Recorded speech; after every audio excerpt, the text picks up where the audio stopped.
sa iyo, Hiwaga. Bumalik ako dito dahil gusto kong matikman uli ang yung Pares Overload. Okay po. Saka may na kain din ako kaninang yung bulalo. Bulalo. So napakasarap.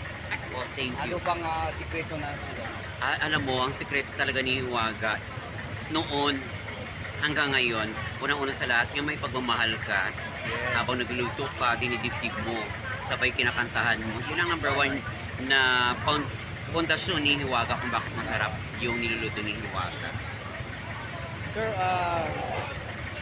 nabalita kasi nung nakaraan, mahina ako, pero napakalakas pa niyo pa rin hanggang ngayon. Alam mo kasi, pag pinansin natin kasi yung mga balibalita, hindi naman sila makakatulong din sa atin for a while.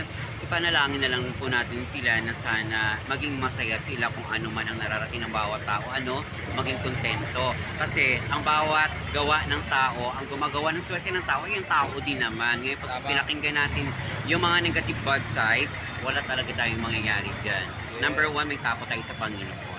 Pangalawa, mahal natin ang magulang natin dahil sila ang nagbigay ng buhay natin. Pangatlo, yung lahat na nagmamahal sa atin, mamahalin natin. Yung lahat naman ng mga bashers, lalong mamahalin pa rin natin. At ipanalangin natin kay Lord na ipuin yung mga puso't isipan nila na sana huwag nang gumano. Kasi Pilipino naman tayo lahat, so kailangan natin magmahalan, respeto. Yun talaga ang number one at may tapos sa Panginoon. Yes, tama yan talaga. So, congrats kasi hanggang ngayon talagang siya tangkiling ang yung Pares Overload. Ako, pabalik-balik ko nito. So, ito pangalawa ko ngayon. So, hindi ako magsawang kumain sa yung Pares Overload. Alam mo, yung mga naninira, wag na lang natin patulan. Yes. I-pray na lang po natin yan sila. Wag na natin silang patuhin ng masama din kasi hindi maganda. Sa part ko hindi maganda po yun. Si Lord na lang yung bahala sa kanila. Oo, tama. Lagi natin ipanalangin sila kay Lord. Lord, Lord, Lord, guide mo na lang po sila always. Yun lang. Tama. Kasi habang binabaskal, habang lumalakas yung Tama naman talaga yan. At saka kapag si Lord ang tinatawag mo regarding sa mga ganyang issue, si Lord talaga handa talagang tumulong. Isang ganun lang ni Lord sa kanila. Yan, magbabago na talaga siya. Ang channel ko pala, Kuya Market TV. Kuya Market TV. Hi, Kuya Market TV. Ayan, please follow, like, and share po. Tulungan po natin si Sir Market TV po na umangat ang umangat. At magmahalan po tayo. Thank you. Salamat. Thank you so much and God bless you always. Mga kababayan, ito yung bulalo kay Hiwaga Pares Overload. Lalaki ng bulalo niya mga kababayan, no? Na marami nag-order ng take out.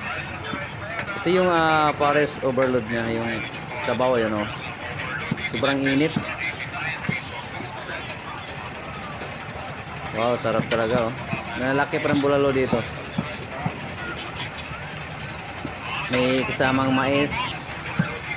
Ito yung niya, Pares Overload. Nilagay na sa bowl para pa may order, lalagyan na lang sa sabaw. Ayan sabaw, oh, sobrang init, oh. Kaya may taba ng baka. Yun, oh, sus, grabing sarap. Tingin pa lang masarap na.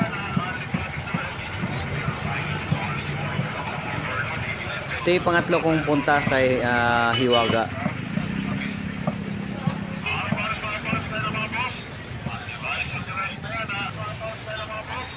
Ito yung limpo, chop niya, oh. Tsaka yung mukha ng baboy kasama.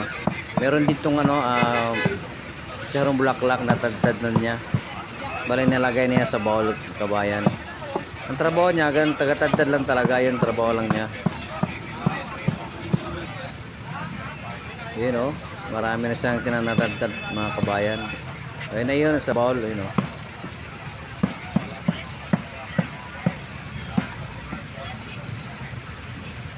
Tingin pa lang, nakakatakam na ito mga kabayan.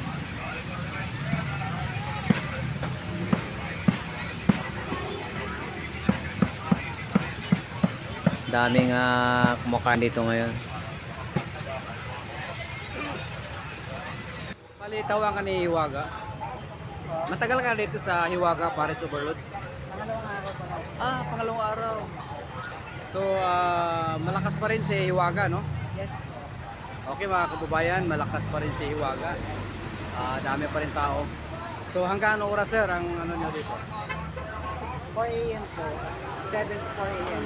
7 to 4 a.m. Okay. Ang kaganapan ngayon ay maraming tao. So sir, salamat ha. Okay po. Thank you po. Sino mga kabayan, thank you for watching.